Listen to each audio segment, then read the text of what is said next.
turn to Section 1. Section 1. You will hear a woman phoning to inquire about exhibition information.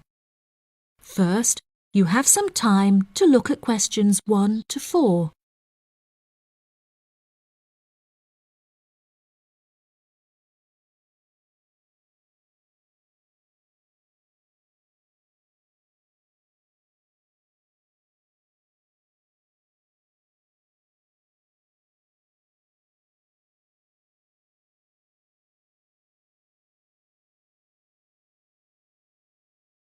You will see that there is an example that has been done for you. On this occasion only, the conversation relating to this will be played first. The purpose of calling is to purchase tickets, so purchasing has been written in the space. Listen carefully and answer questions 1 to 4. Good morning. You're through to the events coordinator at the Birmingham City Council. How may I help you? Hello there. My husband and I are interested in purchasing tickets to the automobile exhibition, but I couldn't find many details about it on your website, and I was wondering whether you could provide me with some more information. Does it open in June? Yes, of course, madam. The exhibition will take place during July and will showcase the history of automobiles from the very first commercial car in the late 1800s all the way through to the present day. Is the exhibition open for the duration of July? No, madam. The exhibition will last 3 days, from the 1st of July to the 3rd of July, and then the cars will be taken to another exhibition. Okay. Does the exhibition focus on a certain manufacturer? No, it will showcase a wide range of manufacturers. Wonderful. I'm ever so fed up of going to these shows and only seeing one manufacturer. Are there any opportunities to sit in or even drive the cars? There will be many opportunities for you to sit in the cars. However, some of the cars will only be available to observe. We are yet to be told whether any of the antique cars will be available to drive. However, there will certainly be an opportunity to test driving some of the more modern cars on a purpose-built track. That sounds like great fun. I mustn't forget to bring my camera, or my husband will never forgive me. I'm afraid to say that cameras are actually strictly not allowed to bring into the exhibition. There will, however, be a section where a professional photographer will be available to take photos of you sitting in a car in period clothing. Well, that sounds like it could be fun, but I assume the photos won't be free. On the contrary, one free photograph is included within every ticket, but each photo after this will cost £5. Before you hear the rest of the conversation, you have some time to look at questions 5 to 10.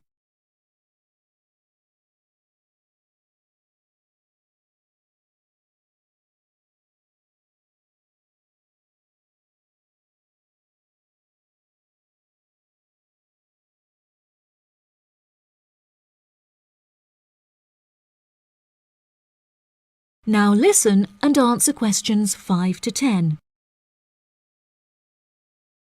That's a nice surprise. Not many things are free anymore.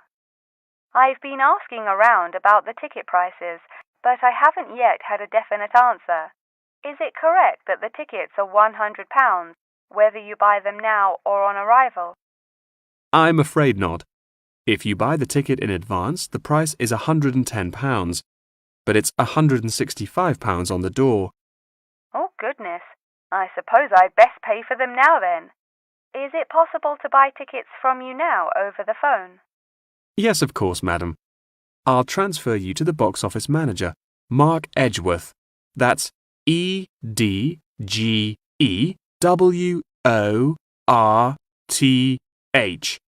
And he will probably need to take your credit card details and some personal details. Yes, that's fine. Before you transfer me, I just need to ask a few more questions. Will the exhibition be held in the Birmingham Exhibition Centre? I think that's where I went last time. No, madam. The Birmingham Exhibition Centre is currently undergoing some renovations, so this year All exhibitions will be held in the Summer Palace. Summer Palace? I'm not entirely sure where that is. Well, it's not too far from city centre. Once you're in the centre, you should be able to find signs for the palace. If not, most people in Birmingham will be able to direct you. Neither my husband nor I am particularly good with directions. Is there anywhere I can find this information on the internet? Our website will give you an address.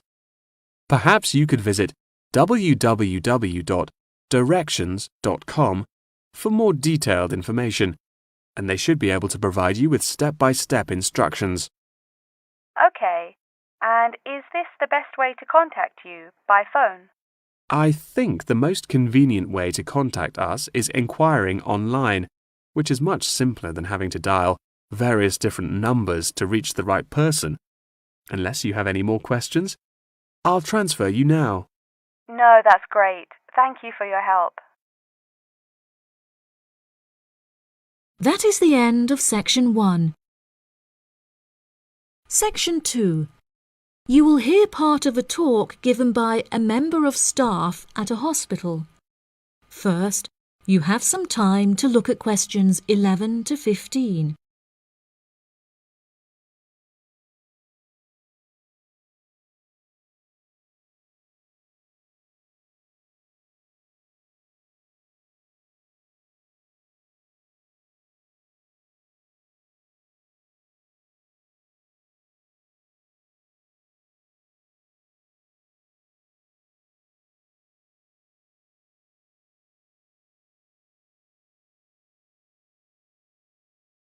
Now listen carefully and answer questions 11 to 15. Hello, and welcome to the homepage for the Healthy Hearing Medical Clinic and Surgery, where we'd like to share a little more information about the services we provide and more.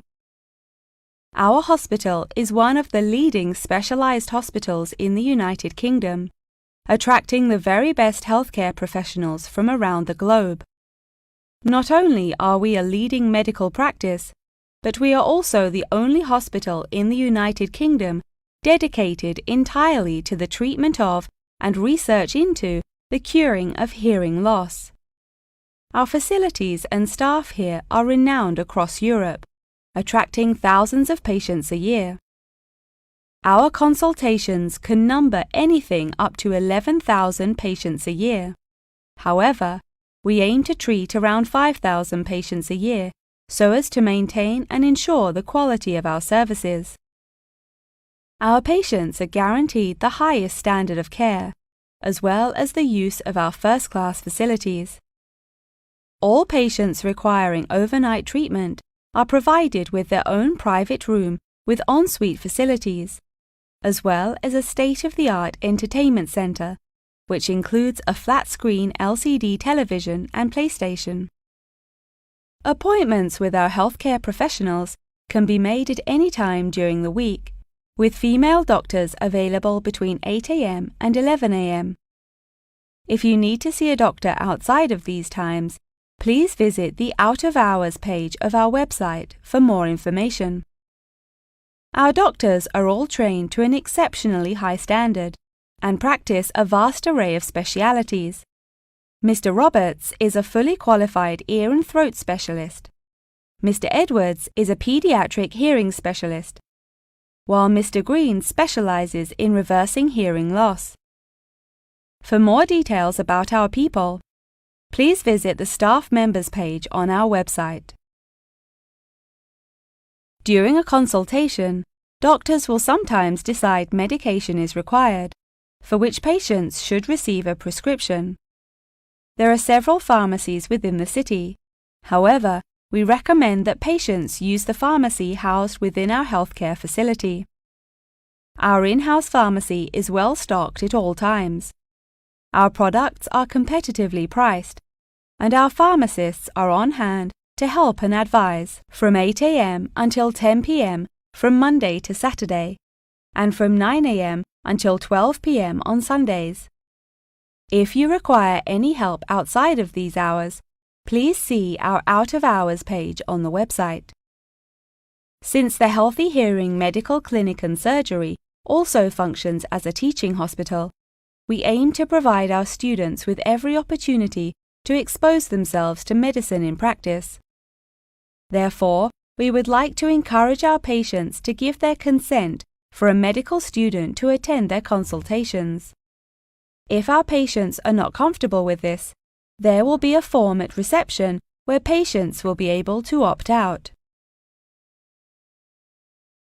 Before you hear the rest of the talk, you have some time to look at questions 16 to 20.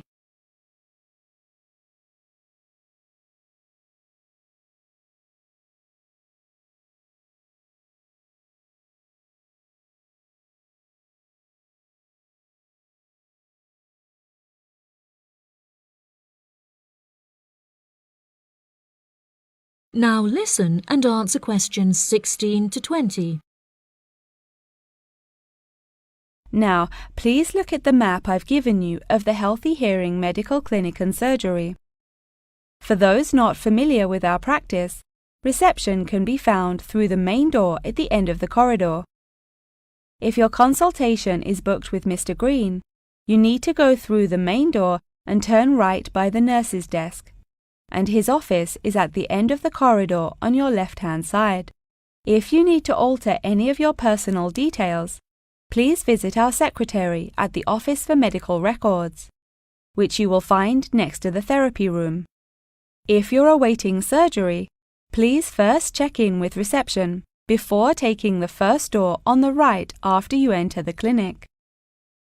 Finally, in the event that you feel disappointed with any of the services we have provided, or have any further questions, please locate our manager's office, which can be found near the Office for Medical Records and between two closets. If you have any more questions about the Healthy Hearing Medical Clinic and Surgery, please do not hesitate to contact us on 01 256 111 111. That is the end of Section 2. Section 3. You will hear Jim and Jane, two students, talking about their professor's lecture. First, you have some time to look at questions 21 to 25.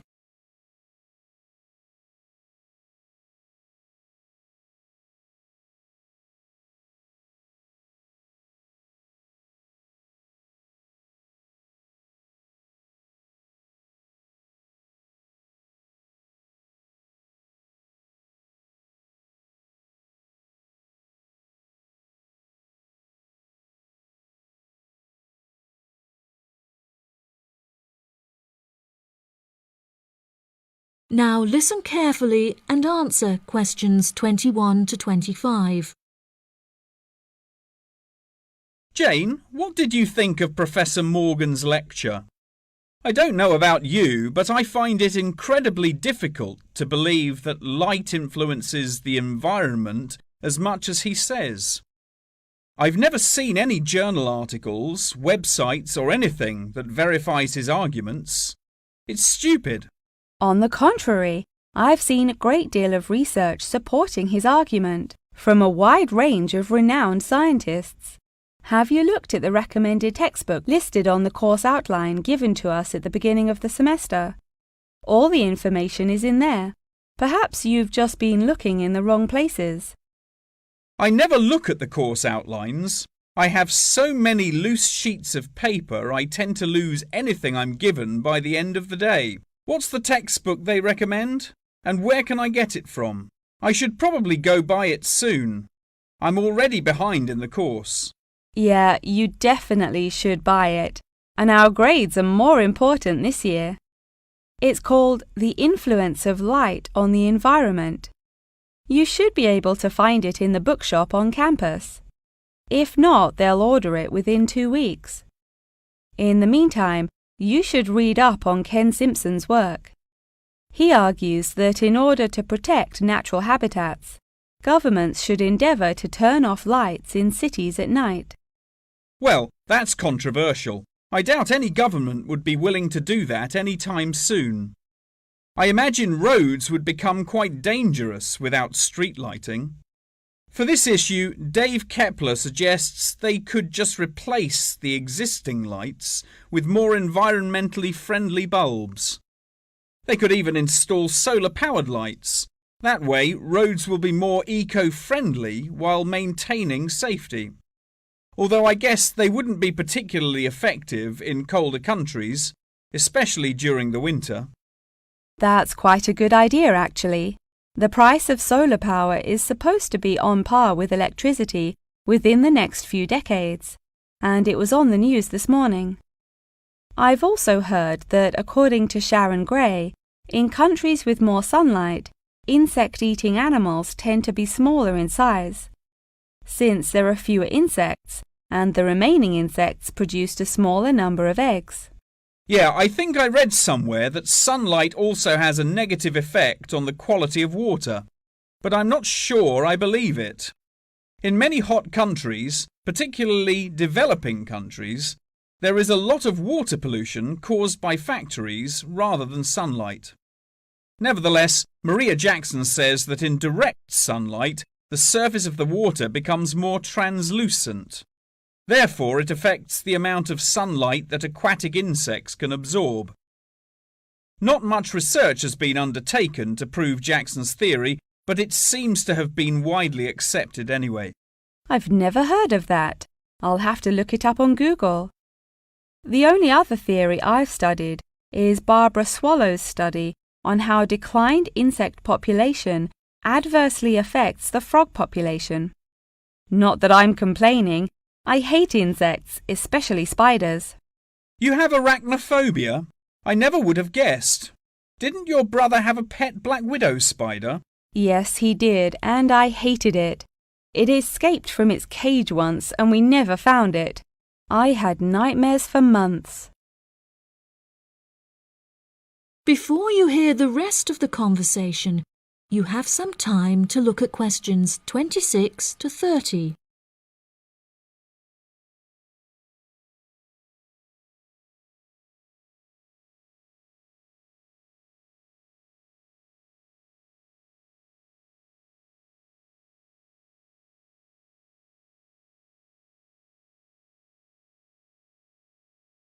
Now listen and answer questions 26 to 30. Okay, now I'm getting goosebumps. Let's change the subject. What's your stance on natural and artificial light? Honestly, I'm not sure it makes much difference which one you use. Species will die out either way. I think the real argument we should consider is global warming and protection or replacement of finite fuels. Solar power provides us with an incredible opportunity to replace electricity, and governments should definitely increase spending on research in this field. The theories discussed in our lectures, like Simpson's and Gray's, are so vague and lack proof, so I don't understand why we even study them. I see what you mean. I don't like learning unsupported theories for exams, and I'd rather spend my time learning something else. For example, I'd be much more interested in studying the animals in safari parks than researching migratory birds, particularly the effect of tourists on the quality of life of animals. As we know, every year thousands of visitors will drive in their own vehicles or ride in vehicles provided by the facility to observe freely roaming animals. Yeah, that would be really interesting. Especially those animals living in more tropical countries like Borneo. Following on from that, I want to study how bringing animals over from foreign countries to put in our zoos affects their life expectancy. For example, do you remember when China sent pandas to Edinburgh Zoo? Apparently, one of the pandas became depressed, but it was never explained why. To me, obviously, you can't take an animal out of its natural habitat and put it in a cage on the other side of the world. It just doesn't work. That is the end of Section 3. Section 4. You will hear a talk on the history of football in Great Britain in the 19th century. First, you have some time to look at questions 31 to 40.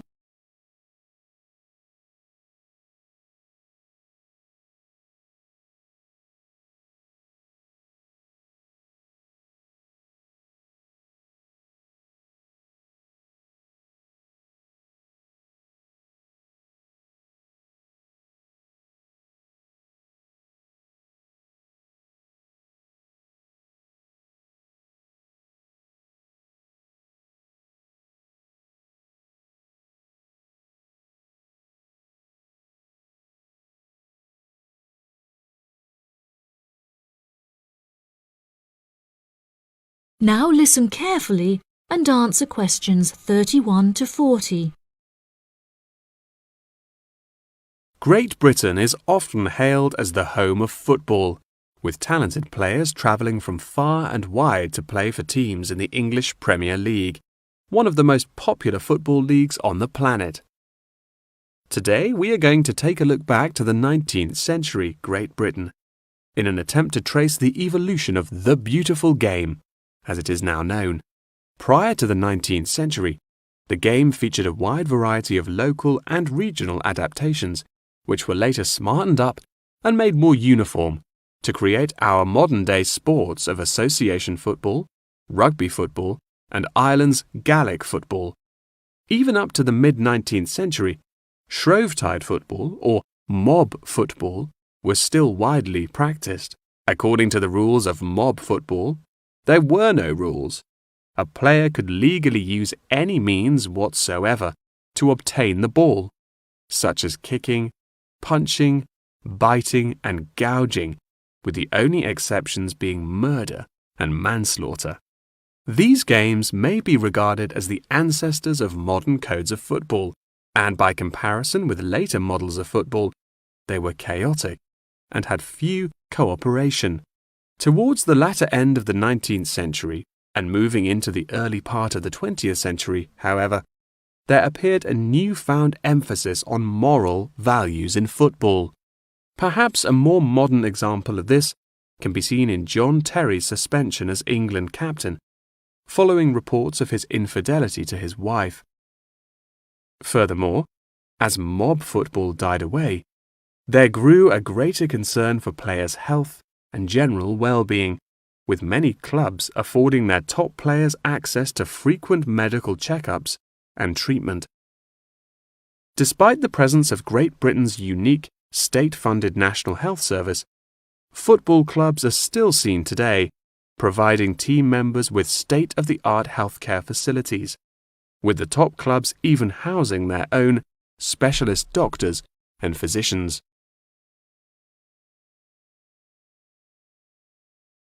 Today, football is a key feature of school children's day-to-day education, particularly for boys. With the help of football associations, all schools in the UK are boasting their own football teams. This mainly comes as a result of pressure put on schools and the government by concerned parents, who felt that football education taught their children valuable lessons and indeed vital life skills, such as teamwork and a drive to succeed. Nowadays, many of the UK's top football clubs provide training facilities and outreach programs in an attempt to educate the nation's aspiring youths. As I previously mentioned, it was only during the 19th century that football in its uniform concept truly began to emerge, with footballers previously playing according to their own versions of the rules. However, it was not until the early 20th century that different players actually began to play according to these standardized rules. Prior to the 19th century, football was played by all the major English public schools, including the likes of Eton College, Winchester College, and Harrow. In 1848, there was a meeting at Cambridge University in an attempt to lay down the laws of football. Present at the meeting were representatives of each of these major public schools, whom each brought a copy of the rules enforced by their own individual school's rules of football. The result of the meeting was what is now known as the Cambridge Rules, thereby uniting the rules from across the country into one simple document. However, the Cambridge Rules were not liked by all, and a new set of rules, Thring's Rules, compounded in the book The Simplest Game, became commonplace among dissenters. Across the country, improvements in infrastructure and public transport had a knock-on effect of dramatically increasing attendance to football games. Football quickly became a social event where spectators would meet friends, drink tea, and chat about the good old days. As football became more and more popular, it was decided that more money should be invested in maintaining the quality of pitches, amongst other things, and there was even talk of installing seating for spectators. However, the question of who was to foot the bill quickly became a divisive issue, with many believing that the government should fund football's development as a national sport. But in the end, the onus fell upon Britain's local and regional football clubs for the funding and development of the Football Association. They became responsible for the upkeep of football grounds, began to pay their best players a small salary, and organised competitions against other local and regional teams. And there began England's Football Association, or the FA, as we know it in its current form, the governing body of football in England. As the FA continued to grow and accumulate greater wealth, it was able to attract more and more talented young men from across the country, before finally accepting professional talent in the early 20th century. Today, football is played at a professional level all over the world. Millions of people regularly go to football stadiums to follow their favourite teams, while billions more watch the game on television or on the internet. That is the end of section 4.